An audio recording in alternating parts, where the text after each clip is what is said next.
Recientes decisiones judiciales han revelado que la Agencia de Seguridad Nacional, NSA, una de las agencias más secretas del mundo, de hecho espió ilegalmente a ciudadanos estadounidenses, como afirmó Edward Snowden. Y en un comunicado, un tuit que fue publicado por Snowden hace un par de días, dijo: hace 7 años, cuando las noticias me declaraban que estabas como criminal por decir la verdad, nunca imaginé que viviría para ver a nuestros tribunales condenar como ilegales las actividades de la NSA. Y el mismo fallo me acredita por exponerlas. Y sin embargo, ese día ha llegado. Bueno, él está hablando de 2013, pero en 2001 los antecesores de Snowden intentaron hacer lo mismo sin tener que recurrir a los medios que Snowden sintió que tenía que usar. Lo que están a punto de escuchar les sorprenderá en parte, con suerte los llevará a tomar acción. Escucharán a 2 miembros de un equipo que se llama el equipo de Thin Thread. Ellos mismos describirán quiénes son. Primero escucharemos a Kirk Wiebe y él dirá algunas cosas que escucharemos y luego escucharemos a William Binney. Kirk Wiebe pasó más de 25 años en la NSA. Ocurrió el 11 de septiembre. ¿Thin Thread hubiera podido detenerlo? Durante la mayor parte de mi tiempo en la NSA, desde 1975 hasta que salimos del edificio el día de Halloween de 2001, estuve involucrado en un trabajo muy interesante. Usé mi idioma, en gran parte haciendo lo que llamamos transcripción, que es traducir el habla ruso al impreso o lo que le llaman transliterado ruso, para que otros lo analizaran. Y luego, después de pasar un buen rato en el área de transcripción, hice algo de trabajo de personal en las asociaciones de los 5 ojos. Los 5 ojos son NSA, Canadá, CSE, GCHQ de Reino Unido, Nueva Zelanda y luego Australia. Esos son los 5 ojos que tienen una asociación particularmente cercana en asuntos de inteligencia. Luego, después de poco tiempo en el trabajo de personal, me dediqué a la recopilación de datos y procesamiento de los mismos, gestionando esas cosas para los analistas que estudiaban la Unión Soviética. Y eso abrió muchos otros canales en términos de experiencia, recopilación de datos, diferentes tipos de recopilación, diferentes tipos de datos y todos los requisitos de procesamiento para obtener las capacidades técnicas contra varios tipos de señales.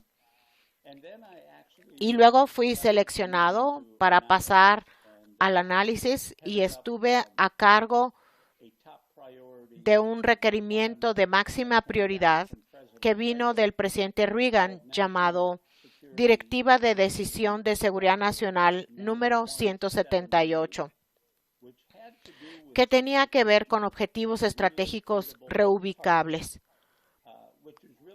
que en realidad es una tecnología que se usa para confundir los esfuerzos de selección de objetivos de un enemigo. En otras palabras, en lugar de tener un cuartel general fijo, se establece un cuartel general en vehículos móviles y cosas de esa naturaleza, tal vez en un tren, tal vez en un avión.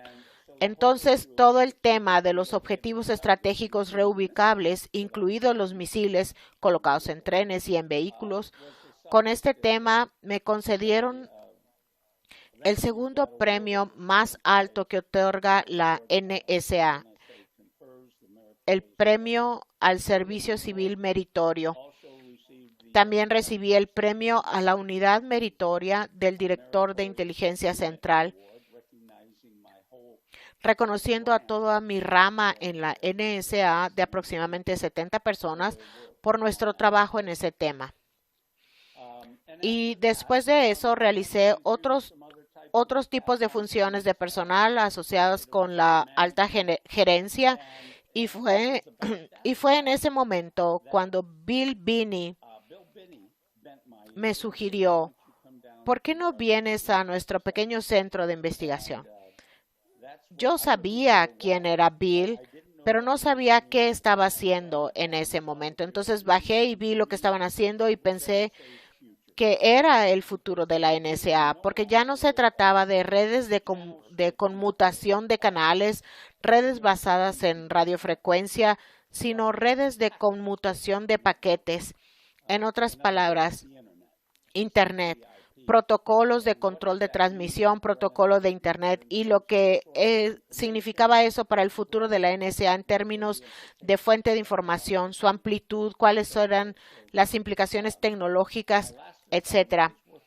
Entonces, mi última asignación fue trabajar con Bill en ese irritante problema en particular. Digo irritante porque los tres problemas con Internet son la velocidad de los datos, pues estos son rápidos, corren a la velocidad de la luz a través de los cables. La variedad de los datos, muchos tipos diferentes de aplicaciones y usos, y el volumen. Un volumen enorme, especialmente a medida que el Internet crecía a nivel mundial. Y odiaría estimar que probablemente se generan 60 terabytes por minuto en datos globales. Así que, de todos modos, fue muy divertido. Pero nuestra solución que desarrollamos, de la que mucha gente ha oído hablar, se llama Thin Thread. Se enfrentó a las intenciones de la NSA de obtener un gran presupuesto del Congreso y gastar grandes dólares en el complejo militar industrial. Y es un problema que resolvimos con unos cientos de miles o al menos no más de 1 millón o 2 millones de dólares. Y la NSA, en cambio, quería un presupuesto de 4,000 millones de dólares para resolver el problema. Así que nuestra pequeña solución fue aplastada a favor del modo de gran proyecto que falló 5 años después bajo el programa Trailblazer del director. En ese momento, Bill, Ed Loomis y yo salimos del edificio en octubre, justo después del 11 de septiembre, porque estábamos desconsolados, porque nuestra pequeña solución, que era muy efectiva y eficiente, no se había puesto a luchar contra el terrorismo y vimos el resultado de eso. ¿Estoy seguro 100% de que Thin Thread habría evitado el 11 de septiembre? Sí, sí lo estoy. Sabíamos qué buscar, sabíamos dónde estaban las fuentes, a dónde teníamos que apuntar.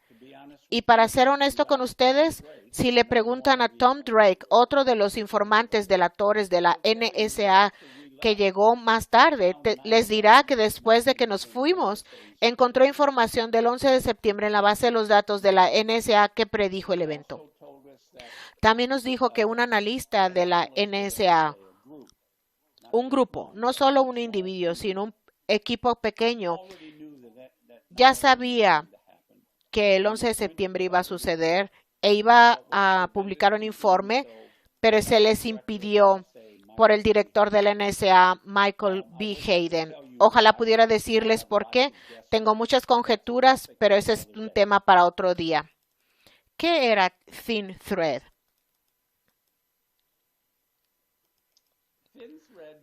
Thin Thread comenzó en una pequeña organización de investigación de unas 12 personas como experimento.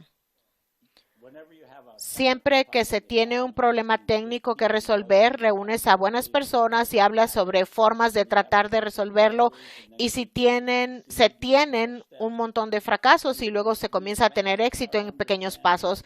Y así avanzamos en nuestra comprensión de cómo hacer de la Internet una fuente de inteligencia. Y como dije, había 3 problemas principales que teníamos que resolver. Está la velocidad, el material se mueve a lo largo de un cable en tiempo real y hay mucha variedad de esos datos. Hay algo de texto, discurso, video, hay esto y aquello. Diferentes capas de Internet involucradas, las 7 capas de OSI, que es un modelo de intercomunicación de sistema abierto, deben reconocerse cuál de esas capas es importante para la inteligencia, cuáles no son tanto, especialmente cuando tienes poco dinero y estás tratando de hacer un gran avance en la investigación. ¿Dónde pones esos dólares en lugar de otro lugar en Internet? Y luego el volumen de datos es terrible, por lo que es como intentar beber de una manguera de incendios. ¿Cómo extraer datos de forma inteligente y no inundar su base de datos? Entonces, lo que hicieron en el Centro de Investigación Automatizado, el SIGINT, esto se llama inteligencia de señales, a lo que nosotros le llamábamos SARC. Lo que hicieron fue absolutamente asombroso. ThinThread era esencialmente un método para extraer datos de Internet en tiempo real. En tiempo real normal, casi tiempo real. Había un ligero almacenamiento en buffer y lo clasificaba. No se podía recopilar comunicaciones de fuentes estadounidenses, de personas estadounidenses, por lo que teníamos que comprender el sistema de direccionamiento, las asignaciones de IP, para construir un filtro que desviaría cualquier dato que no debiera ser vigilado debido a la ley y los derechos de los estadounidenses bajo la Constitución, por supuesto, pero que permitiera otras cosas que sí podíamos recopilar. En otras palabras, todas las demás comunicaciones, excepto las de Estados Unidos.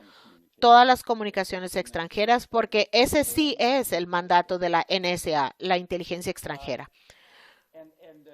Recopilar esos datos no era suficiente, porque ahora se tiene un montón de datos, se tiene que ordenar, organizar y luego conectar los puntos donde se puede para que se comprenda el panorama general.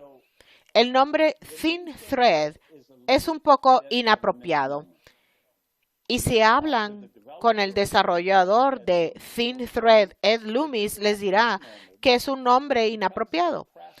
Pero debido a que la prensa bautizó con ese nombre al programa, Bill y otros pensaron que en lugar de pasar por una larga explicación de cómo ThinThread es diferente del soporte analítico y que hay otros nombres para los programas que desarrolló Bill, simplemente decidió quedarse con el nombre ThinThread porque era público y no lo hace andar por un camino potencialmente sensible, pues los sistemas todavía están en uso y no desea que sus nombres sean de dominio público. Entonces, ThinThread es técnicamente solo el capturador de datos, por así decirlo, y el clasificador de datos en términos de lo que bajo la ley se puede recopilar y lo que no. Y es la búsqueda como en el diccionario, buscador de temas en correos electrónicos y o archivos adjuntos que coincidan con una lista de palabras clave que reflejen los intereses de la analítica, temas interesantes. Y luego se colocan filtros contra este flujo de datos para descartar las cosas que vale la pena ver y luego se colocan esas comunicaciones en un sistema de conexión de puntos, de modo que si José está hablando con Dennis, verán el vínculo entre sus dos correos electrónicos o sus dos llamadas telefónicas o lo que sea. Se deben vincular las cosas para poder comprender una actividad y ver quién está involucrado en ella en un momento dado. Eso les da un poco del sabor de ThinThread y fue el avance inicial en la capacidad de tomar una gran parte, una sección bastante grande, quiero decir una sección razonablemente grande de Internet y explotarla. ¿Quién es Guccifer 2? Guccifer 2. Los datos de Guccifer que analizamos mostramos claramente que las velocidades de descarga de esos datos en una memoria de USB. Eran posibles, pero no era posible enviar esos datos a través de Internet a Rusia ni a ningún otro lugar fuera de Estados Unidos, básicamente, o incluso dentro de los Estados Unidos a muchos lugares. No pudieron conseguirlo porque no tienen estas líneas de alta velocidad para transportar este tipo de transferencia de velocidad. Lo probamos. No solo mostramos las velocidades involucradas, sino que también mostramos que no se podía hacer. Intentamos hacer nuestra transferencia desde Albania, desde los Países Bajos, desde el Reino Unido. Cuanto más al este nos dirigimos, menos velocidad teníamos. La velocidad bajaba. No podíamos alcanzar velocidades más altas yendo hacia el este. Era menor. Pero después de eso también investigamos los datos que publicó Guccifer 2, tanto el 15 de junio como el 5 de julio como el 1 de septiembre. Los dos archivos que publicó el 1 de septiembre y el 5 de julio del 2016, si lo analizan y si solo miran los minutos, segundos y milisegundos, se pueden barajar como una baraja de cartas sin conflicto. Eso nos dice que el tipo está manipulando los datos. Hizo una descarga, lo dividió en dos archivos, hizo un cambio de rango en la fecha y un cambio de rango en la hora. Pero no podía hacerlo en los minutos porque pasaban muchos minutos. Y no podía hacerlo en los segundos o milisegundos porque hay muchos.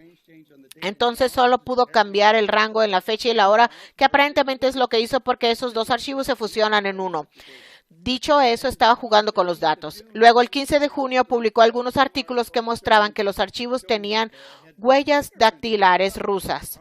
Nuestros afiliados que hicieron la investigación con nosotros en el Reino Unido descubrieron que 5 de esos archivos también se encontraban en la documentación de los correos electrónicos de Podesta de Wikileaks, que se publicó, creo, el 21 de septiembre.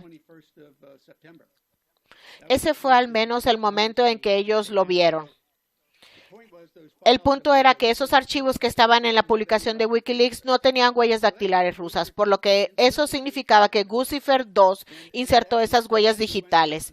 Volvemos al material que se encuentra en Vault 7. El material del Vault 7 decía que este programa, Marvel Framework, que es un programa que hace que parezca que otros países hacen un hackeo, cuando de hecho la CIA es quien lo hace.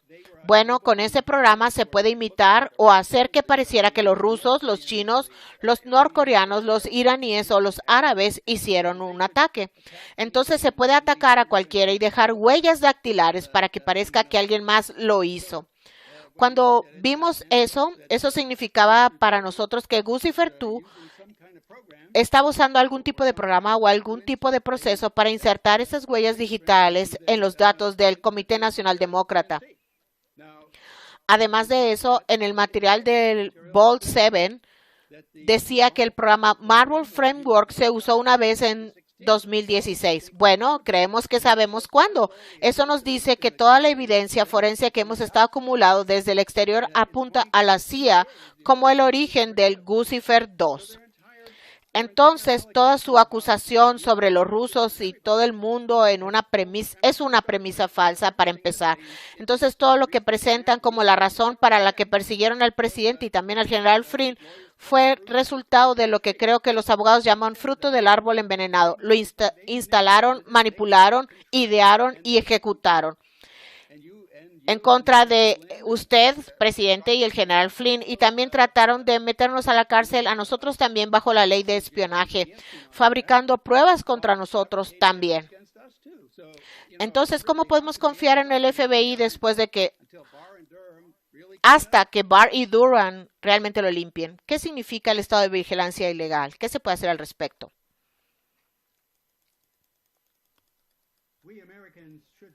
Los estadounidenses deberíamos estar realmente preocupados por la adquisición masiva de datos por parte de la NSA y los Cinco Ojos y los otros países del mundo, porque lo que están haciendo es capturar todo lo que todos hacen electrónicamente en el mundo y rastrearnos de donde quiera que estemos a medida que nos movamos día a día, minuto a minuto. Lo que significa que pueden analizar retroactivamente cualquier cosa que hayamos hecho en el pasado al menos en los últimos 19 años.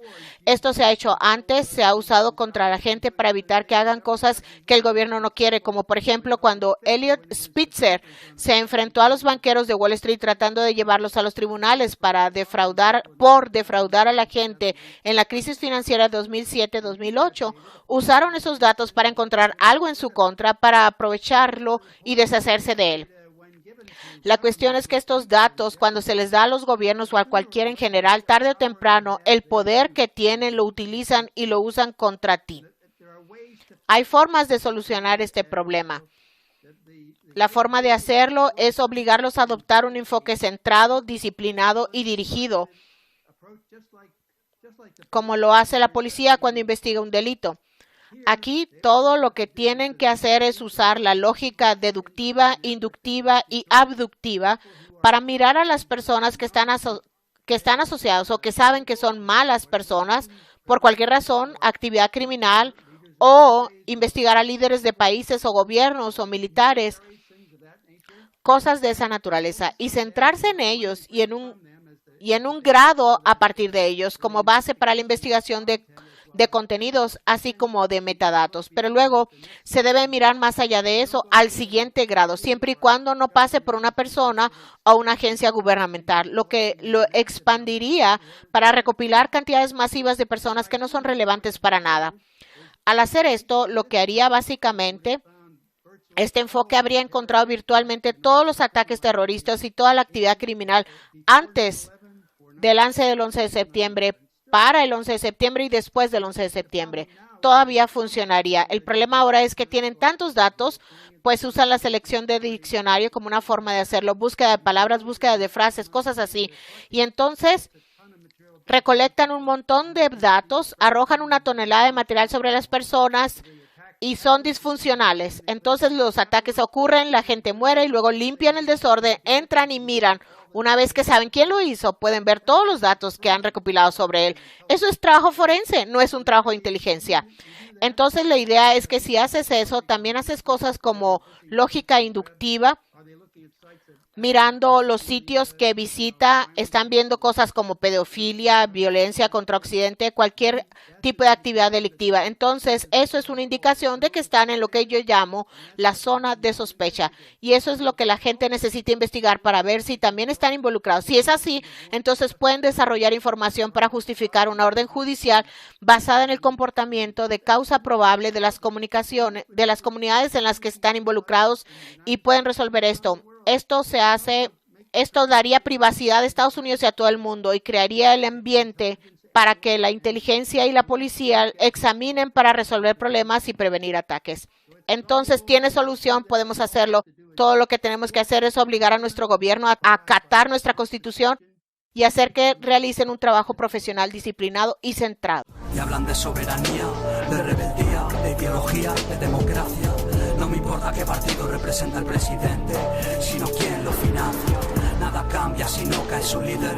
Son la raza y nosotros gentiles. Desde el origen de los tiempos estamos endeudados con gente sin sentimientos.